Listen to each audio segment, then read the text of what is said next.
Olá pessoal, nesse vídeo nós vamos falar um pouquinho sobre fração geratriz de uma dízima periódica. Professor, o que significa isso?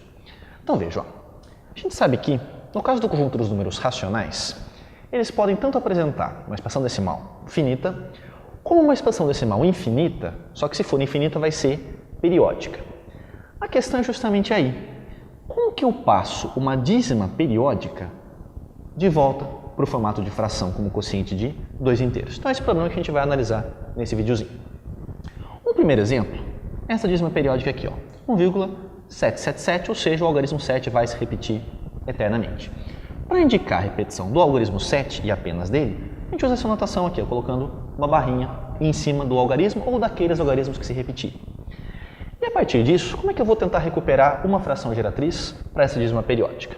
Então você vai fazer o seguinte, você vai chegar aqui, vai copiar a sua dízima. Vamos chamá-la momentaneamente de x. Eu quero recuperar esse número escrito no outro formato, no formato de fração. Agora, você percebe que nesse caso, um algarismo é justamente o chamado período de repetição da nossa dízima periódica. E como a nossa dízima tem período 1, o que acontece se eu multiplicar os dois lados por 10? Desse lado eu vou ficar com 10x. E desse lado, eu vou deslocar a vírgula uma casa para a direita, ficando com 17,777 e assim por diante. Perceba que a parte após a vírgula, que é justamente a parte periódica, se repete nas duas linhas. E ao se repetir, pergunto, o que acontece se eu subtrair uma linha da outra? Nesse caso, fazendo a de baixo menos a de cima, desse lado eu fico com 10x menos x, 9x. E do lado esquerdo, 17 menos 1, 16. E a parte depois da vírgula? Bom, a parte depois da vírgula, justamente por ser igualzinha, simplesmente desaparece. Passando o 9 para baixo, está lá.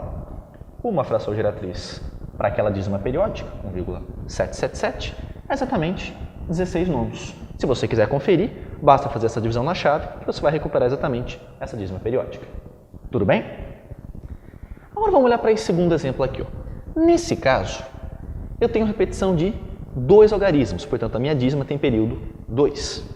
Indico a repetição desses dois algarismos com uma barrinha em cima e para tentar recuperar uma fração geratriz para essa dízima periódica, vamos tentar imitar o raciocínio anterior. Eu vou escrever a minha dízima aqui embaixo.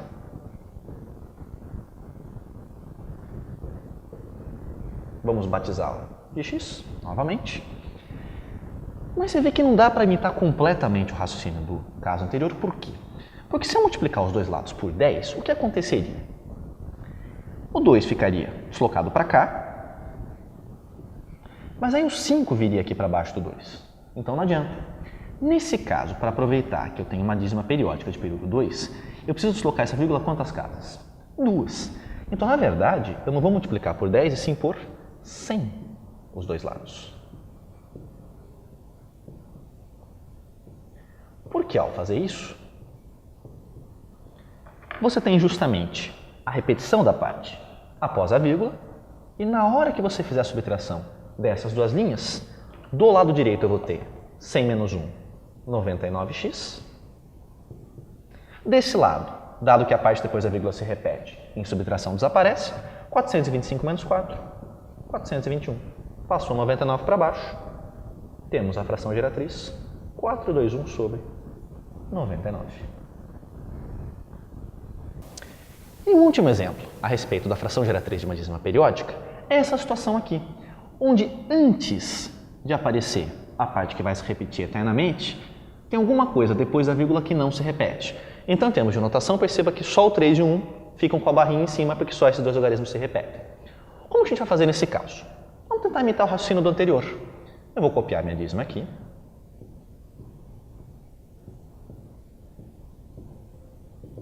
Vamos continuar batizando de x. Agora, vamos visualizar o seguinte. Se essa vírgula não estivesse aqui, se ela estivesse logo depois do zero, eu estaria justamente separando após a vírgula a parte que se repete. E aí eu cairia no exemplo anterior, que eu já sei resolver. Bom, então vamos fazer cair no caso anterior. Para deslocar essa vírgula uma casa para a direita, basta multiplicar os dois lados dessa igualdade por 10. Ficando com 10x. E aqui 60,99. 3, 1, 3, 1, 3, 1, e assim por diante. Agora, não adianta eu querer subtrair essas duas linhas porque depois da vírgula as coisas aqui estão desalinhadas, não vai cancelar a parte que está depois da vírgula. Pensando que no caso anterior, como eu tenho uma dízima de período 2, eu preciso deslocar essa vírgula duas casas, eu vou chegar nessa segunda linha aqui e multiplicar os dois lados por 100. Para que justamente 10 vezes 100, 1000, x do lado direito, e do lado esquerdo, na hora que eu multiplicar por 100, essa vírgula corra duas casas, a gente fica com 6.031, vírgula, e aí o algarismo 3 e o algarismo 1 se repetindo eternamente depois da vírgula.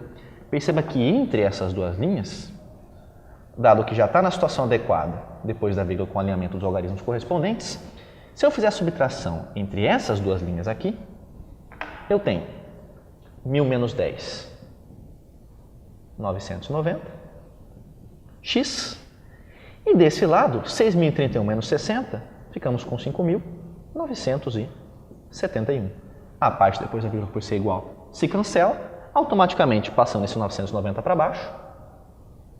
A fração geratriz é 5.971 dividido por 990.